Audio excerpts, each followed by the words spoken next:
எல்லாருக்கும் good evening and happy சாபத். இன்னைக்கு இந்த ஆப்பர்ச்சுனிட்டி கொடுத்த காடுக்கு நான் நன்றி சொல்லிக்கிறேன்.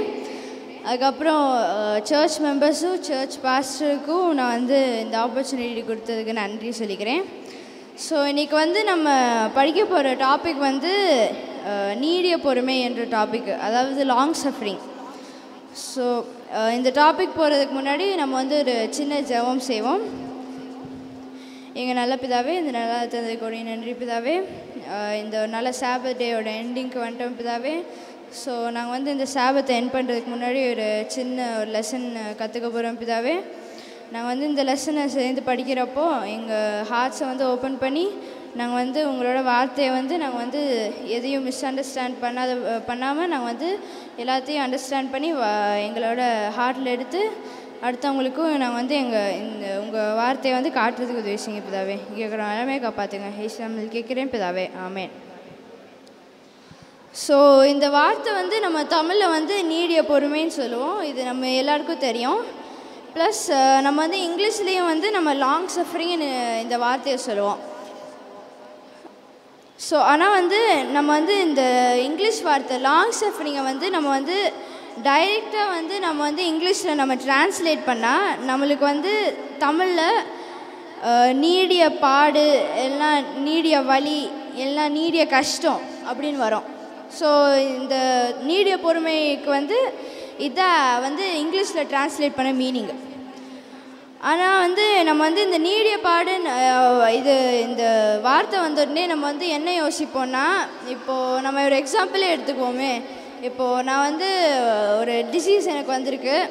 அதுக்கப்புறம் நான் அந்த டிசீஸில் நான் நிறைய சஃபர் பண்ணுறேன். நான் ரொம்ப நாளாக அந்த வலிக்குள்ளே இருக்கேன்.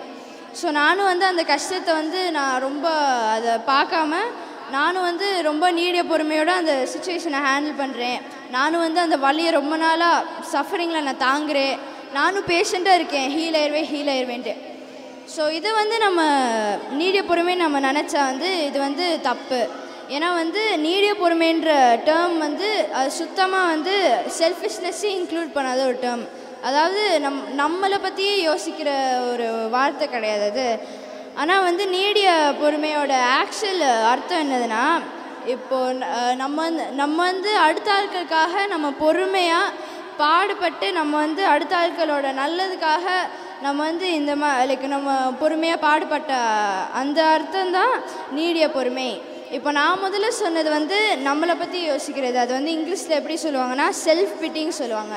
ஆனால் நீடிய பொறுமையோட ஆக்சுவல் மீனிங் நம்ம அடுத்த ஆட்களுக்கு மட்டும்தான் செய்கிறது தான் நீடிய பொறுமை. ஸோ இப்போ யாராவது இந்த வசனத்தை மட்டும் வாசிங்க.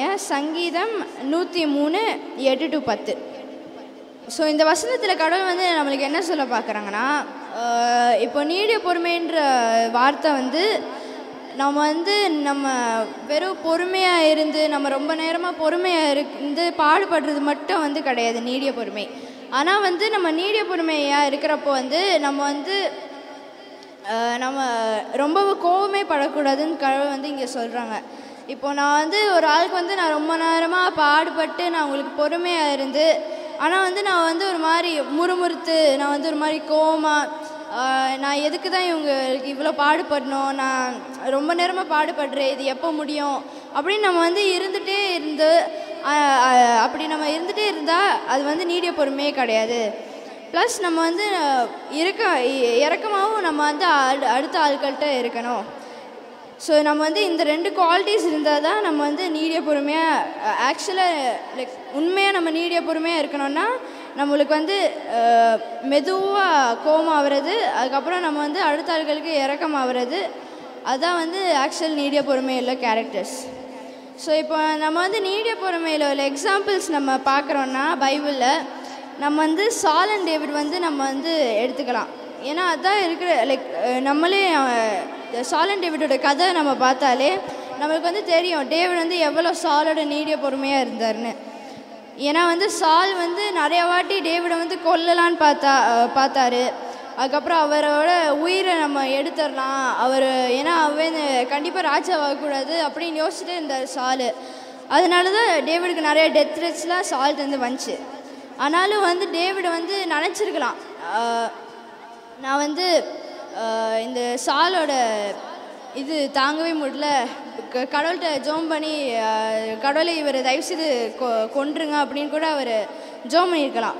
ஆனால் அவர் வந்து பயங்கர இறக்கமாக இருந்தார், அவர் கோவமே படல, அவருக்கு பயங்கரமாக பொறுமையாக இருந்துச்சு. அந்த பாடுக்குள்ளேயும் வந்து அவர் வந்து சாலுக்கு வந்து அவர் ஜோம் பண்ணிகிட்டே இருந்தார், கடவுளே இவரை எப்படியாவது நீங்கள் மாற்றிடுங்க, உங்களுக்குள்ளே அவரை நீங்கள் எடுத்துக்கோங்க அப்படின்ட்டு சொல்லிகிட்டே இருந்தார். ஆனால் வந்து அவர் எப்போவுமே அவர் சாலுக்கு எதிர்த்தா போகவே இல்லை. ப்ளஸ் அவரோட ஆட்களே வந்து அவரை நிறைய ட்ரிகர் பண்ண ட்ரை பண்ணாங்க. ஆனாலும் வந்து அவர் வந்து எப்போவுமே அவங்க பேச்சை கேட்கவே இல்லை. அவர் வந்து கடவுளுக்கு என்ன பிரியமாக இருக்கோ அதை மட்டும்தான் செஞ்சார். ஸோ நம்ம வந்து டேவிடோட எக்ஸாம்பிளை வந்து நம்ம எடுத்து நம்ம வந்து டேவிட் மாதிரி நீடிய பொறுமையாக இருப்போம். இப்போது இன்னொரு வசனத்தை யாராவது வாசிங்க, எபேசியர் 4:2.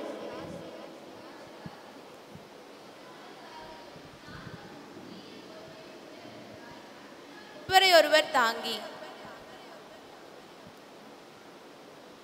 சமாதான கட்டினால் ஆவியின் ஒருமையை காத்துக்கொள்வதற்கு ஜாக்கிரதையாயிருங்கள். ஸோ இதில் காட் வந்து நம்மளுக்கு என்ன சொல்ல வராங்கன்னா, நீடிய பொறுமையில் வந்து நம்மளுக்கு வந்து தாழ்மை இருக்கணும், அதாவது ஹியூமிலிட்டி. ஸோ இப்போ நம்ம ஒரு ஆளுக்கு வந்து நம்ம நல்லா பேஷண்ட்டாக இருக்கோம், பொறுமையாக இருந்து அவங்களுக்கு வந்து கோவமே படல, நல்லா ஜென்டிலாக இருக்கும் அவங்களோட. ஆனால் வந்து நம்ம வந்து அடுத்த ஆள்கிட்ட போய் நம்ம சொல்கிறோம், தெரியுமா நான் இவங்களுக்கு எவ்வளோ பாடுபட்டிருக்கேன்னு, தெரியுமா நான் இவங்கள்ட்ட எவ்வளோ பொறுமையாக இருந்தேன்னு. இப்போ நம்ம வந்து நம்மளை பற்றி பெருமையாக பேசி நம்மளை பற்றி போஸ் பண்ணால் நம்மளுக்கு வந்து உண்மையான நீடிய பொறுமையே இல்லை. கடவுள் வந்து என்ன சொல்கிறாங்கன்னா, நம்ம வந்து நீடிய பொறுமையாக இருந்தால் அடுத்த ஆட்களுக்கு வந்து நம்ம அவங்களுக்காக நம்ம பாடுபட்டு பொறுமையாக இருக்கோன்ட்டு யாருக்குமே நம்ம தெரியவே கூடாதா. நம்ம வந்து சீக்ரெட்டாக அவங்களுக்கு வந்து நீடிய பொறுமையாக இருக்கணும், அதாவது நம்ம வந்து பயங்கர தாழ்மையாக இருக்கணும். அதுக்கப்புறம் நம்ம அடுத்த ஆட்கள்கிட்ட ஜென்டிலாகவும் இருக்கணும். ஸோ இந்த வசனத்தில் என்ன பார்க்கலான்னா, நம்ம வந்து அடுத்த ஆட்கள்கிட்ட தாழ்மையாகவும் ஜென்டிலாக ஹேண்டில் பண்ணால் தான் நம்மள்ட்ட உண்மையான நீடிய பொறுமை இருக்குன்னு. ஸோ இப்போ நான் வந்து எலன் ஜி ஒயிட்டோட புக்கு, இது வந்து ரிவ்யூ அண்ட் ஹெரால்டுன்னு ஒரு புக்கு. இவங்க வந்து எலன் ஜி ஒயிட் வந்து November 16, 1886 ஒரு கோட் எழுதியிருக்காங்க, அதை மட்டும் நான் வாசிக்கலான்னு இருக்கேன்.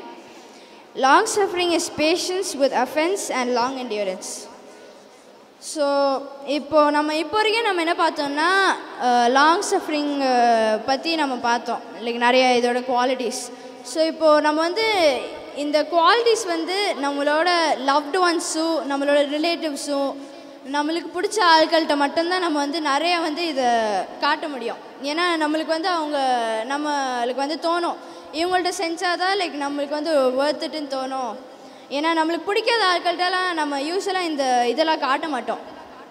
ஆனால் வந்து எலன் ஜி ஒயிட் என்ன சொல்கிறாங்கன்னா, நம்ம வந்து நம்மளுக்கு பிடிக்காத ஆட்கள்கிட்ட தான் நம்மளுக்கு பிடிக்காத ஆட்கள், நம்மளை பிடிக்காத ஆட்கள், நம்மளுக்கு எதிர்த்து வர ஆட்கள், நம்மளோட ஹேட்டர்ஸ், அவங்கள்ட்ட தான் இன்னும் நிறைய நம்ம நீடிய பொறுமையை காட்டணுமா. ப்ளஸ் நம்ம வந்து நீடிய பொறுமையாக மட்டும் இருக்கக்கூடாது, நம்ம வந்து ரொம்ப நாளைக்கா அவங்க வந்து மாறவே இல்லைனாலும் நம்ம வாழ்க்கை பூரா அவங்கள்ட்ட நீடிய பொறுமையாக மட்டும்தான் இருக்கணும். இந்த ஒரு வசனத்தை மட்டும் யாராவது வாசிங்க, லூக் 21:19. பொறுமையினால் உங்கள் ஆத்மாக்களை காத்துக்கொள்ளுங்கள். ஓகே, ஸோ இப்போ வரைக்கும் நம்ம என்ன பார்த்தோம்னா, நீடிய பொறுமையை வந்து அடுத்த ஆட்களுக்கு நம்ம காட்டணும், நம்ம எனிமீஸ்ட்டை காட்டணும், நம்மளுக்கு பிடிச்சா யார்ட்டனாலும் நம்ம அடுத்த ஆட்களுக்கு நீடிய பொறுமை காட்டணும். இது ஒரு செல்ஃபிஷ் இது கிடையாது. அதுக்கப்புறம் அடுத்த ஆட்களுக்கும் நம்ம வந்து நல்லது வரும் நம்ம நீடிய பொறுமையாக இருந்தால் அப்படின்னு பார்க்குறோம். ஆனால் வந்து காட் வந்து என்ன சொல்கிறாங்கன்னா, இப்போ நம்ம அடுத்த ஆட்கள்கிட்ட நீடிய பொறுமையாக இருந்து அடுத்த ஆட்களை காப்பாற்றினா காட் வந்து நம்மளையும் ரிவார்ட் பண்ணுவாங்க சால்வேஷனோட. ஸோ காட் வந்து நம்மளை மட்டும் சும்மா லைக் அடுத்த ஆட்களுக்கும் நல்லதுன்ட்டு நம்மளை சஃபர் பண்ணி வச்சுட்டு கடவுள் வந்து நம்மளையும் விடலை. ஆனால் வந்து காட் வந்து நம்மளையும் பற்றி யோசிச்சு காட் வந்து என் பிள்ளையும் வந்து கண்டிப்பாக இவ்வளோ பாடுபட்டு சால்வேஷன் கண்டிப்பாக அது கிடைக்கணுன்ட்டு காட் வந்து நம்மளுக்கும் வந்து ஒரு சால்வேஷன் கொடுக்குறாங்க நம்ம நீடிய பொறுமையாக இருந்தால். ஸோ காட் வந்து ஒரு பியூட்டிஃபுல் ப்ராமிஸ் தந்திருக்காங்க. இப்போது நம்ம நீடிய பொறுமையாக அடுத்த ஆட்கள்கிட்ட சேவ் பண்ணால் காட் வந்து நம்மளுக்கும் சால்வேஷன் கொடுப்பாங்க. ஸோ இதை ஞாபகம் வச்சுட்டு நம்ம எல்லோரும் நீடிய பொறுமையாக இருப்போம். ஸோ முதல்ல நான் வந்து ஒரு எல்ஜி ஒயிட் கோட் வாசித்தேன், அதோட கண்டினியூஷன் மட்டும் நான் வாசிச்சிடுறேன். If you are long suffering, you will not impart to others your supposed knowledge of your brother's mistakes and errors. You will seek to help and save them. So இதில் God நம்மளுக்கு என்ன சொல்ல வராங்கன்னா, நம்ம வந்து இப்போ நம்ம இப்போ வரைக்கும் நம்ம எல்லா பார்த்த குவாலிட்டிஸையும் நம்ம ஃபாலோ பண்ணி நம்ம ஒரு ஆள்கிட்ட லாங் சஃபரிங்காக இருக்கோம்னு வச்சுக்கோங்க. ஆனால் வந்து நம்ம வந்து அவங்கள்ட்ட லாங் சஃபரிங்காக இருந்தும் நம்ம வந்து ஒரு கட்டத்தில் வந்து நம்ம அவங்கள பற்றி சில ஆட்கள்கிட்டலாம் குறை சொல்ல ஆரம்பிச்சிடுவோம். ஐயோ இவங்க வந்து இப்படி இருக்காங்க, இவங்க வந்து ரொம்ப இப்படி அவங்க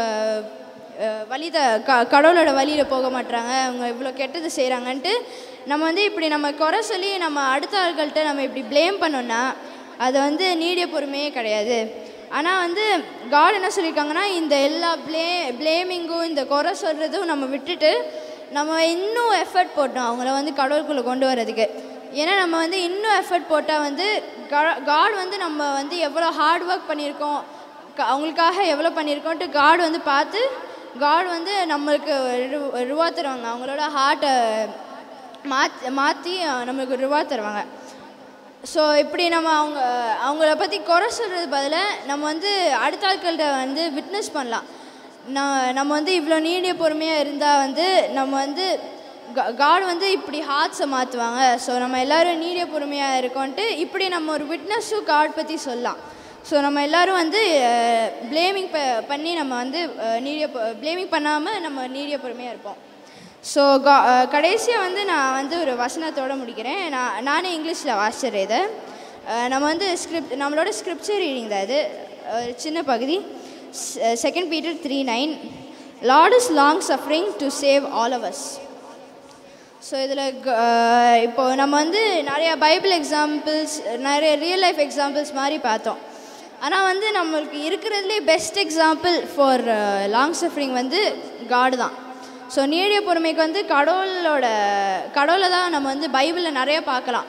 லைக் ஃபேரிசீஸ்டையும் பயங்கர நீடிய பொறுமையாக இருந்தாங்க. லைக் ஃபேரிசீஸ் வந்து நிறைய வாட்டி ஜீசஸை வந்து எதிர்த்து வந்தாங்க. ஆனாலும் ஜீசஸ் அவங்களுக்கு வேணும்னா நீங்கள் ஏன் இப்படி என்னை அக்யூஸ் பண்ணுறீங்கன்ட்டு காட் வந்து அவங்கள அழிச்சிருக்க கூட செஞ்சுருக்கலாம். ஆனால் வந்து நீடிய பொறுமையாக இருக்காங்க. ஆனால் வந்து ப்ளஸ் நம்ம வந்து இப்போவும் அவங்க நீடிய பொறுமையை பார்க்கலாம் காடோடது. ஏன்னா இப்போது நம்ம டெய்லி வந்து நம்ம ஏதாவது ஒரு சின் பண்ணுவோம். ஆனால் இந்த சின்ஸ் எல்லாத்தையும் காட் வந்து பார்த்து வந்து நம்மளை வந்து கண்டெம் பண்ணல. ஆனால் வந்து ஜீசஸ் வந்து டெய்லி வந்து நம்ம செய்கிற சின்ஸுக்கு கண்டெம் பண்ணாமல் போய் பிதாட்ட போய் மன்னிப்பு கேட்டுகிட்டே இருக்காங்க, என் பிள்ளை திருப்பி திருந்துடும்ன்ட்டு. ஸோ நம்ம வந்து காட் எவ்வளோ லாங் சஃபரிங்காக இருக்கோன்ட்டு நம்ம பார்க்க முடியுதுல்ல. ஸோ நம்ம வந்து இதே மாதிரி காட் மாதிரி நம்ம லாங் சஃபரிங்காக இருப்போம். அதுக்கப்புறம் காடும் வந்து நம்ம லாங் சஃபரிங்கால் அடுத்த ஆளுக்கு நம்ம நீடிய பொறுமையால் கடவுள் வந்து அடுத்த ஆட்களையும் காப்பாற்றுவாங்க. அதுக்கப்புறம் நம்மளுக்கும் சால்வேஷன் தருவாங்க. ஸோ இந்த தாட்டை நம்ம வச்சுக்கிட்டு நம்ம வந்து லாங் சஃபரிங்காக இருப்போம். ஆமென்.